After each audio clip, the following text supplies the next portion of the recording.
Hey guys, and welcome to my Music Tech podcast. We're going to talk about how computers and technology are affecting the music business.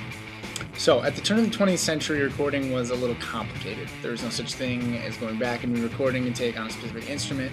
You had to get a phonograph, which was invented by Thomas Edison, in the middle of the room, and then take all the musicians that would be on the track and strategically place them right in the room, close and farther distances, to create your mix, much like someone does on a soundboard now, but based purely on distance.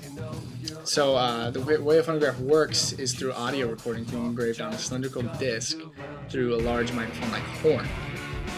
So if something was off in a phonograph recording, like for instance your cellist was a little flat or sounded too trebly or was just way louder than it needed to be, you had to redo the whole thing with everybody tracking again at once on one channel. So let's go back to the future and look onto the 21st century. Present-day recording is still really complicated. However, it's advanced in technique and ability in ways that Thomas Edison could have never imagined.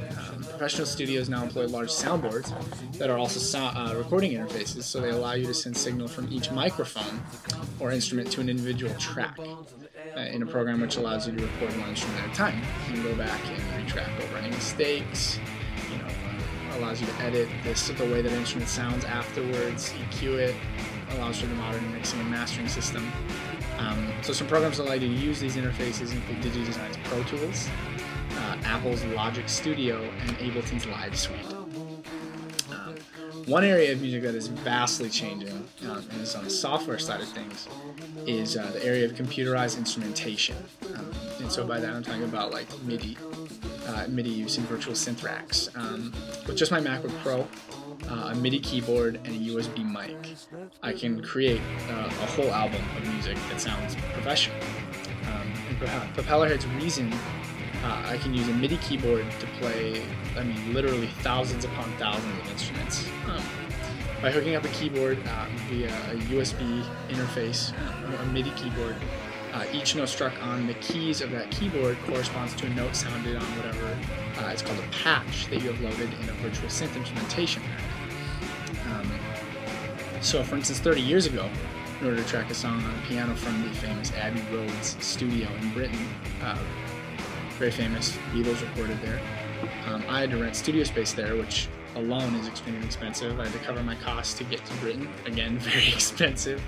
And then to track the 4 or 5 minutes on the piano, and of course multiple takes, but ultimately to get 4 or 5 minutes of product.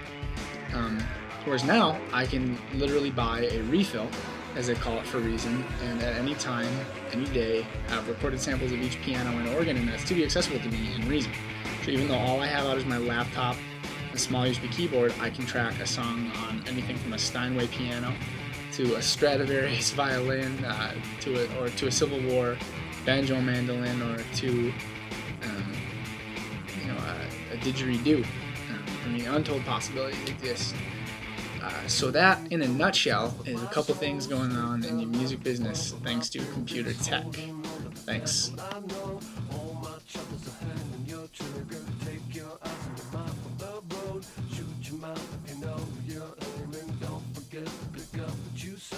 Talking trash to the garbage around you.